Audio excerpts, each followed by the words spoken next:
안녕하세요. 책데이트 시간입니다. 오늘 소개해드릴 책은 인생의 정답은 존재하지 않는다라는 책입니다. 천하이센지음 박영란 옮김 오아시스에서 나온 책입니다. 인생의 변화는 왜 어려울까요? 변화를 바라는 사람도 나이고 변화를 바라지 않는 사람도 나이기 때문입니다. 변화는 행동 습관, 마음가짐, 인간관계, 중요한 시기의 선택, 인생의 발달 단계에 이르기까지 전 영역에 걸쳐 있습니다. 이 책은 인생의 변화를 원하는 분들에게 진정한 나를 찾기 위해 떠나는 인생의 나침반이 되어주는 책입니다. 올바른 습관을 기르는 법, 성숙한 심리 상태를 갖는 법, 인생의 역경을 극복하는 법에 대해 알려주는 책입니다. 인생은 결과가 아니라 과정 속에 있다고 하는데요. 하나씩 살펴보겠습니다. 앞을 보면 어려움이 보이고 뒤를 보면 방법이 보인다고 합니다. 코끼리와 기수의 비유에서 코끼리는 우리의 감정을, 기수는 우리의 이성을 나타낸다. 우리가 변화를 원할 때 기수는 코끼리를 움직여 자신이 가고 싶은 곳으로 간다. 변화를 효과적으로 추진할 수 있는 특별한 방법이 있다. 간단하게 말해서 스몰 스텝의 원리란 변화의 과정에서 작은 걸음을 내디뎌 작은 성공을 거두는 것이다. 작은 성공을 지속적으로 달성하며 경험을 축적하는 과정이 가진 장점은 다음 행동의 심리적 동기를 제공한다는 것이다. 우리는 변화하는 과정에서 앞을 내다볼 때와 뒤돌아볼 때 각각 다른 것을 보게 되는데 앞을 내다보면 어려움이 보이고 뒤를 돌아보면 방법이 보인다. 이미 좋은 결과를 얻었다고 가정하고 다시 돌아보면 우리는 효과적으로 코끼리의 방어 기제를 피해갈 수 있다. 가상의 결과일지라도 좋은 결과는 때때로 코끼리를 기쁘게 한다. 코끼리가 이 일이 얼마나 불가능한지 어떤 어려움이 있는지에 대한 생각을 멈추고 그 과정이 어떻게 일어났는지 생각하도록 동기부여를 하기 때문이다. 그러면 우리는 변화의 첫걸음을 어떻게 가야 하는지 보다 분명하게 알게 될 것이다. 내 발밑만 보며 작은 한 걸음부터 성공시키라고 하는데요. 스몰 스텝 원리는 우리를 궁극적인 성공으로 이끄는 전략이 아니라 행동으로 이끄는 전략이다. 여기서 초점은 결과가 아니라 지금 이곳에서 일어나는 행동에 있으며 핵심 사상은 사실상 그리스 스토아 학파의 통제할 수 있는 것을 통제하고 통제할 수 없는 것을 포용하도록 노력해야 한다는 주장을 기반으로 한다. 스몰 스텝 원리의 핵심은 현재 할 수 있는 일에 집중하도록 하는 것이다. 이 일이 원하는 결과를 가져올 수 있는지의 여부는 우리가 통제할 수 없기 때문에 관심을 가질 필요가 없다. 그러니 미래를 위해 너무 거창한 목표를 설정하지 말고 지금 할 수 있는 작은 걸음에 집중해 일단 성공적으로 해내는 경험을 가지는 것이 중요하다. 그래야만 코끼리가 발을 내디딜 수 있다. 내가 사람들에게 자주 들려주는 이야기가 있다. 옛날 어느 노승과 동자승이 탁발을 하기 위해 하산하다가 산 기슭쯤에 다다랐는데 그때 이미 해는 저물어 있었다. 동자승이 앞을 내다보며 걱정스럽게 노승에게 물었다. 스님, 날도 어둑해지고 갈 길도 먼데 이 작은 등불 하나로 어떻게 절에 돌아갈 수 있겠습니까? 가는 길도 온통 절벽에다가 혹여 산에서 귀신이나 만나지는 않을까 걱정됩니다. 이에 노승은 담담하게 대답했다. 네 발밑만 보거라. 변화의 과정은 바로 이렇다. 우리 마음속에 목적지가 있기는 하지만 막상 행동할 때는 겨우 발밑만 볼 수 있다. 그렇게 발밑만 보며 걷다가 문득 우리의 뒤를 돌아봤을 때 어느새 먼 길을 왔다는 것을 깨닫게 될 것이다. 바꿔야 할 것은 내용이 아니라 대처 방식이라고 하는데요. 내담자 아이씨가 나에게 어떻게 하면 이상적인 삶을 살 수 있냐고 물었다. 나는 바로 답하는 대신 그가 생각하는 이상적인 삶이란 무엇인지 되물었다. 그러자 그의 입가에 미소가 번졌다. 돈을 많이 벌고 싶진 않고요. 그저 제가 좋아하는 일을 하면서 제 가치를 온전히 실현하면서 살고 싶어요. 그렇다면 지금 하고 계신 일은 어떤지요? 이제 막 퇴사하고 다른 일자리를 찾고 있어요. 졸업한 지는 3년 됐고, 이전 직장은 제 5번째 직장이었어요. 직장을 옮기는 이유는 늘 그렇듯 반년 정도 일하다 보면 이유 없이 불안해지면서 내가 원하는 일이 이게 맞는지 의문이 들어서예요. 이렇게 평범하게 살고 싶지 않다는 생각도 들고요. 선생님, 저는 어떻게 해야만 제 가치를 실현하면서 살 수 있을까요? 우선 자기 가치를 실현하는 일은 생각하지 말고 어떻게 돈을 벌 것인가를 생각해 보세요. 나는 결코 패기 넘치는 청년의 꿈을 깨뜨리려는 것이 아니었다. 그는 열심히 변화를 시도하고 있는 것처럼 보이지만 여전히 어떤 것들은 전혀 변하지 않았다. 단지 나는 그가 이런 효과 없는 순환을 멈추라고 말해주고 싶었다. 변화에는 두 가지 단계가 있는데 하나는 내용의 변화이고 다른 하나는 대처 방식의 변화다. 이 사례에서 내용의 변화는 일이고 대처 방식의 변화는 계속해서 직장을 옮기는 행동이라고 할 수 있다. 그가 줄곧 바꾸고 싶었던 것은 일이라는 내용이었다. 그리고 그가 정말 변화를 필요로 하지만 변하지 않는 것은 끊임없이 직장을 바꾸며 불안에 대처하는 방식이었다. 맹목적으로 변화를 추구해 한 곳에 제대로 정착하지 못하고 성실하게 경험을 쌓지 못하는 것이 그의 진짜 문제였다. 가끔은 대처 방식에도 변화가 필요하다. 심리학에서는 이것을 2차적 변화라고 말한다. 변화의 노예가 될 것인가, 변화의 주인이 될 것인가. 변화를 원한다면 자신에게 두 가지 질문을 해봐야 하는데요. 첫째, 우리가 마주하는 것은 불만족스러운 세상인가 아니면 바꿔야 할 문제인가? 세상 자체는 불완전한 부분이 많고 우리의 바람대로 설계된 것도 아니다. 예를 들어 우리는 가끔 불안하고 불면증에 시달리며 기분이 좋지 않고 숱한 좌절을 겪지만 이것들은 모두 문제가 아니라 세상이 돌아가는 지극히 정상적인 상태다. 만약 이런 것들을 해결해야 할 문제로 잘못 인식한다면 변화는 효과가 없을 뿐만 아니라 오히려 문제가 될 수도 있다. 둘째, 변화하려는 우리의 노력이 자연스러운 흐름을 끊지 않았는가?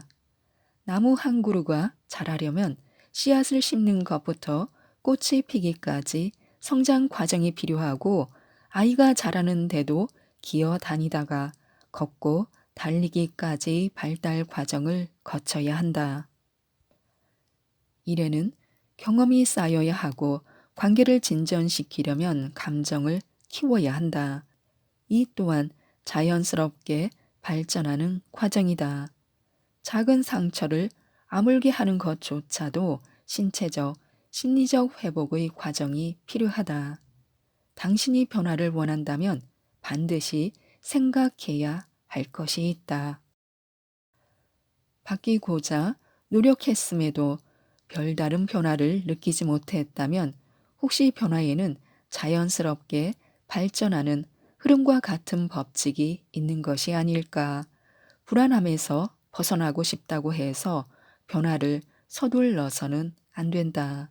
변화하려는 시도가 자연스러운 발전의 길을 가로막는다면 그 역시 문제가 될 수 있기 때문이다. 관계의 언어는 사람에만 집중한다고 하는데요. 우리는 항상 사람이 누구든 상관하지 않고 일 자체에 대해서만 이치를 따져야 한다고 말한다. 그러나 관계의 언어는 정확히 이와 반대다. 일이 아닌 사람에 집중한다. 관계가 좋으면 무슨 일이든 이야기할 수 있고, 관계가 좋지 않으면 무슨 일을 얘기해도 모두 관계에 관한 이야기만 할 뿐이다. 관계의 언어에서 이야기의 내용은 피상적인 것이고, 이야기를 나누는 두 사람의 관계야말로 본질적인 것이다. 일부 회사에서는 사무실에 일에만 집중하자는 분위기를 조성하지만, 그러한 조치는 역설적으로 일에서 관계가 중요하다는 것을 보여준다. 직원들이 업무의 의욕을 가지고 의견을 솔직하게 제시하려면 리더와 직원은 평등하고 서로 협력하는 관계라는 공감대가 형성되어야 한다. 이런 공감대가 없다면 리더가 여러분의 의견을 마음껏 제시해 주세요 라고 아무리 말해도 직원들은 그가 연기하는 깨어있는 리더의 역할에 맞춰줄 뿐이다. 인간관계에는 적당한 거리가 필요하다고 하는데요. 너 때문이야와 대응하는 개념은 나 때문이야인데요. 전자는 다른 사람에게 자신의 감정을 책임지도록 요구하며 관계에서 자신의 책임을 회피하는 것이고, 후자는 다른 사람의 감정에 대해 책임을 느끼면서 감당하지 않아도 되는 책임을 지고 불필요한 죄책감을 아는 채 살아가는 것이다. 누군가를 도울 때는 선의가 경계를 허물어서 관계를 망치지 않도록 주의해야 한다. 심리 상담에서 경계는 매우 중요한 단어다.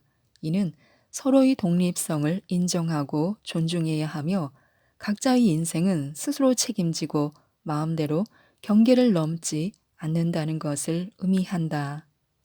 두 개의 계란이 각자 껍질을 가지고 있는 것처럼 다른 계란과 아무리 가까워지고 싶어도 같은 바구니 속 계란이 되기를 바랄 뿐 같은 계란이 되기를 기대할 수는 없다. 서로 너무 가까이 있으면 부딪혀 깨지기 쉽다. 사람들에게는 항상 다른 사람과 가까워지고 싶은 욕망이 있다. 이 욕망 때문에 우리는 항상 다른 사람의 고통을 감당하기를 원한다. 그러나 자신의 한계를 인정해야 할 때도 있다. 한계란 사랑이 부족한 것이 아니라 사람이기에 어쩔 수 없이 능력이 부족한 것일 뿐이다. 경계는 객관적이기 때문에 인정하고 존중할 수밖에 없다. 회복에 필요한 요소로 정해진 운명과 같은 우연과 의외가 있는데요. 우리는 기계적인 관점으로 자기 개발을 바라보는 경우가 많기에 우리 삶에 문제가 생기면 1, 2, 3, 4라고 적힌 매뉴얼의 순서에 따라 그것을 고칠 수 있다고 생각한다. 그러나 결코 그렇지 않다. 다시 시작하는 것은 생명 자체가 가진 창조력에 의존한다. 이러한 창조력은 우리가 한계와 도전에 부딪힐 때 종종 튀어나온다. 이것은 삶의 현실과 결합되어 우리 삶에 놀라운 변화를 일으킨다. 그렇다면 어떻게 다시 시작할 수 있느냐는 질문이 나올 수 있다. 이에 대한 내 대답은 간단하다. 나도 모르겠다. 사실 내가 봤던 사례들은 항상 우연과 뜻밖의 것들로 가득 차 있었다. 그러나 곰곰이 생각해보면 그 우연과 의외의 일에는 의미심장한 필연성이 포함되어 있었다.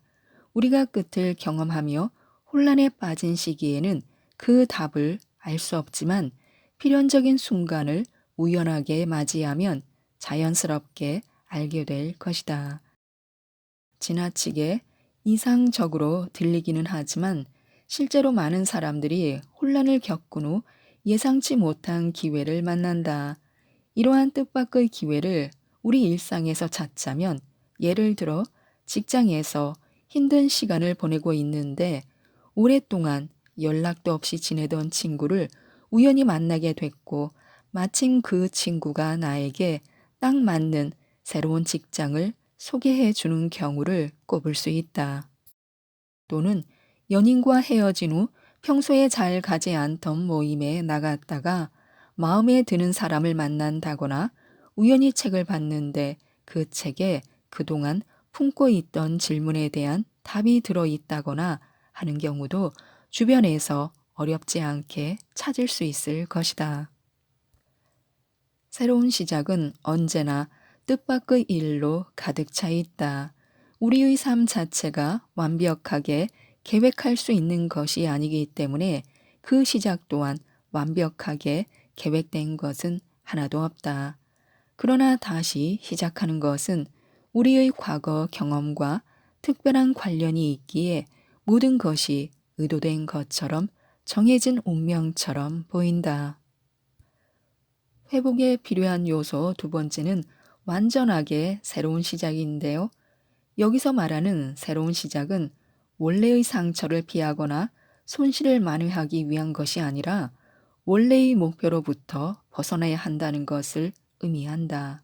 그래야만 다시 시작할 수 있다. 앞서 말했듯이 끝나는 과정은 벗어나는 과정이기도 하다. 여기에는 손실이 수반되기 때문에 매우 고통스러울 수 있다. 그러나 우리가 항상 손실을 만회하는 방법만 생각한다면 아직 과거를 완전히 끝내지 못한 것이나 다름없다. 새로운 시작에는 변화를 수용하는 능력이 필요하고 지금까지 축적해온 경험을 내려놓는 결단도 필요하다. 가끔은 손실을 인정해야만 비로소 진정한 내려놓음을 경험하고 새롭게 시작할 수 있다. 가끔은 넘어지면 넘어진 대로 엎드려 있는 법도 배워야 한다. 잘못과 실패를 인정할 수 있어야 다른 곳에서 다시 시작할 수 있다는 것도 깨달을 수 있다. 포기는 인내보다 쉽지 않다. 포기에도 용기가 필요하다. 손실을 받아들이는 용기, 오래된 것을 버리고 새로운 것을 시작하는 용기, 익숙한 것을 버리고 낯선 것을 시도하는 용기, 쉬운 것을 버리고 어려운 것을 선택하는 용기를 가져야 한다. 지금까지 이 책에 대해 말씀드렸는데요. 삶의 여러 변곡점에서 고난과 역경을 만나 이를 극복하고 해결해 나갈 때 내 안에 숨어 있던 진짜 나, 진정한 나를 만날 수 있다고 합니다. 이 책 인생의 정답은 존재하지 않는다를 꼭 한번 읽어보시고 모든 분들이 행복하셨으면 좋겠습니다. 이상 책데이트였습니다. 감사합니다.